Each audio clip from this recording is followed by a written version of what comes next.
Salut à toi et bienvenue dans notre chaîne YouTube.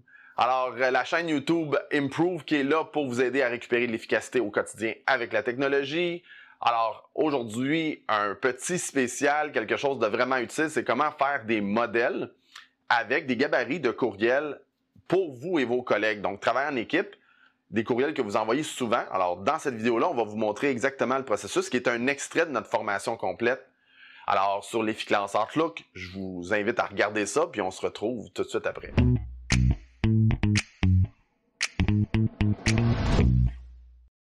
Dans cette vidéo, on va voir ensemble comment on peut faire vraiment des modèles qui sont extrêmement puissants, utiles, rapides à utiliser et qui peuvent être partagés avec vos collègues. Donc, par exemple, je vais vous donner vraiment une situation où, à l'intérieur d'Improve, les gens régulièrement vont nous demander « Peux-tu nous envoyer ton plan de cours sur Outlook, par exemple. » Et là, évidemment, j'ai une conversation avec quelqu'un, peux-tu m'envoyer les détails, le courriel d'introduction qui va expliquer ça avec la pièce jointe, avec le plan de cours. J'anticipe que c'est un message que je vais envoyer souvent et potentiellement, mes collègues voudraient utiliser le même modèle. Donc, ça devient hyper intéressant de créer ce modèle-là, le rendre disponible. C'est ce que je vais vous montrer dans cette vidéo-là. Vous allez voir, ça va être super intéressant.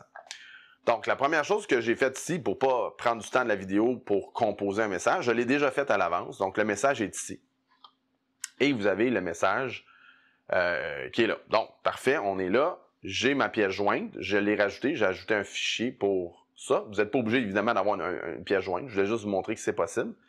Et je vais aller mettre à ce moment-là quelqu'un en CCI. Donc, par exemple, à chaque fois que j'envoie un plan de cours, je voudrais que la coordonnatrice reçoive l'invitation, ou ça peut être mon gestionnaire de vente ou un collaborateur quelconque. À chaque fois que j'envoie une facture, je voudrais copier conforme à mon comptable. Tu sais, toutes sortes de scénarios où je veux mettre une copie conforme par défaut.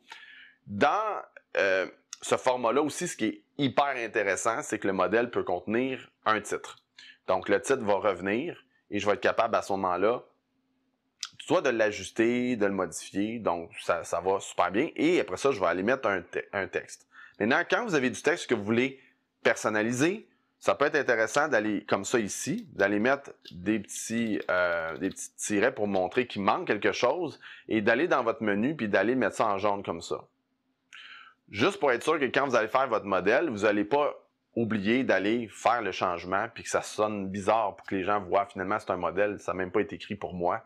Donc, le dernier point qui va être important ici à générer, c'est lorsque vous arrivez à la fin de votre message, vous avez probablement le goût de mettre une signature, évidemment. Alors, si vous avez des signatures automatiques à l'intérieur de votre système, donc ça veut dire que moi, dans mon système, chaque fois que je fais un nouveau message, vous le voyez dans une vidéo sur les signatures, vous voulez mettre par défaut qu'une signature va s'ajouter à l'envoi. Donc là, ce que vous allez faire à ce moment-là, vous allez l'enlever du modèle parce que sinon, il va la doubler. Il va l'avoir dans le modèle, plus il va l'avoir dans le dossier principal. Une fois que j'ai terminé, j'aime mon modèle. Évidemment, le A va varier selon la personne à qui j'envoie ça. Donc, j'ai terminé. Ce que je vais faire, c'est que je vais faire Fichier, Enregistrer sous. Et là, ce que je vais faire, c'est que je vais commencer par changer le type. Je vais aller ici, puis je vais aller mettre Modèle Outlook. Et là, modèle Outlook, qu'est-ce qu'il va faire? C'est qu'il va aller sauvegarder un espace à l'intérieur de votre interface locale sur votre ordinateur. C'est vraiment pas un bon espace pour mettre ça. Surtout si vous êtes dans un contexte où vous allez travailler en équipe. Donc, on va préférer travailler avec OneDrive, par exemple. Vous allez le mettre dans une équipe, dans SharePoint, comme un fichier, n'importe où vous pourriez sauvegarder ça. Vous pouvez même faire un espace, un dossier qui va être spécifique pour des modèles. Donc, dans l'équipe, vous pourriez avoir un dossier qui s'appelle modèle de courriel au niveau des ventes, puis là, les vendeurs peuvent aller voir la vingtaine de modèles selon les scénarios. Et c'est à ce moment-là, le titre de votre courriel va devenir, dans le fond, le titre du modèle. Donc, vous pourriez décider de le changer ici. Exemple, je fais ça, puis je rajoute juste modèle, par exemple, comme ça. Et ce que je vais faire, dans l'exemple qui est ici, je vais aller dans Bureau, puis j'ai des exemples de gabarits de courriel que je vais mettre là. Alors, dans le cas qui est ici, c'est pas le meilleur exemple. Je ne sauvegarde pas dans mon OneDrive ou dans mon équipe SharePoint, je le mets dans mon bureau pour le but de la formation, mais à ce moment-ci, vous comprenez que vous iriez à un endroit, ultimement, où vous voulez voir le modèle apparaître. Une fois que j'ai fait ça, je fais enregistrer. Et là, ce que je vais faire, je vais fermer. Donc, je peux enlever le brouillon. On part de zéro. Je vais fermer mon Outlook sur mon menu ici. Donc, ensuite, ce que je vais faire, je vais ouvrir ma liste de dossiers. J'irai sur mon bureau, par exemple, et vous avez ici où j'ai sauvegardé mes gabarits de courriel. Donc, voyez-vous, mon modèle, il est là. Exemple de courriel type. Ce que je fais un double-clic. Et automatiquement, mon courriel, mon modèle, il est prêt à être utilisé.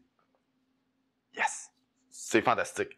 Puis là, vous comprenez que ce document-là, qui serait dans un fichier commun, par exemple, il pourrait y avoir tous vos représentants qui utilisent cette fonction-là. Vraiment super bien. Donc, on est là. Et à ce moment-là, tout ce qu'on va faire, bien évidemment, si j'envoie ça, par exemple, à Victor, bien, je change mon nom ici, je l'enlève, je mets Victor. Puis là, bien, j'ai plus le jaune parce que je l'ai enlevé au complet. Et la personne est prête à envoyer ça. J'ai copié Agatha, puis là, je peux décider de l'enlever. Je peux faire les modifications que j'ai besoin. Vous avez remarqué que j'avais enlevé la signature. La signature s'est mise là parce que j'ai une signature par défaut. Si vous n'avez pas de signature par défaut, vous pourriez le mettre dans le gabarit, mais on comprend que cette signature-là, surtout si vous avez un gabarit qui est utilisé par d'autres collègues, ben la signature, vous allez laisser les gens mettre leur propre signature comme de raison.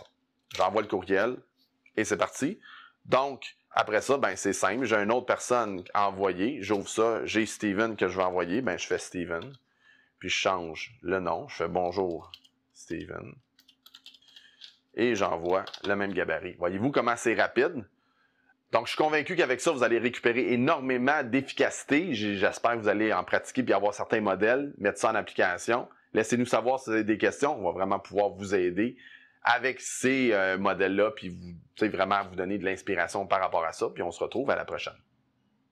Wow, j'espère que vous avez apprécié cette vidéo. J'espère que vous avez aimé qu'est-ce que ça va pouvoir vous donner. Si vous avez aimé ça, n'hésitez pas à aller mettre un petit like. C'est la façon de nous remercier et de montrer votre appréciation. Encore plus, allez mettre un petit commentaire.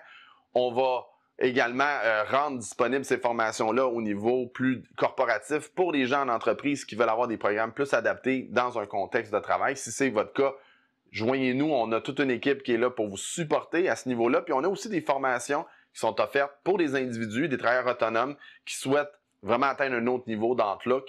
La formation, ou en fait l'élément que vous venez de voir, ça vous donne une idée un petit peu du genre de formation qu'on fait. Donc, merci encore une fois d'avoir écouté cette vidéo-là, puis j'ai bien hâte de vous voir aux prochaines. À tout de suite.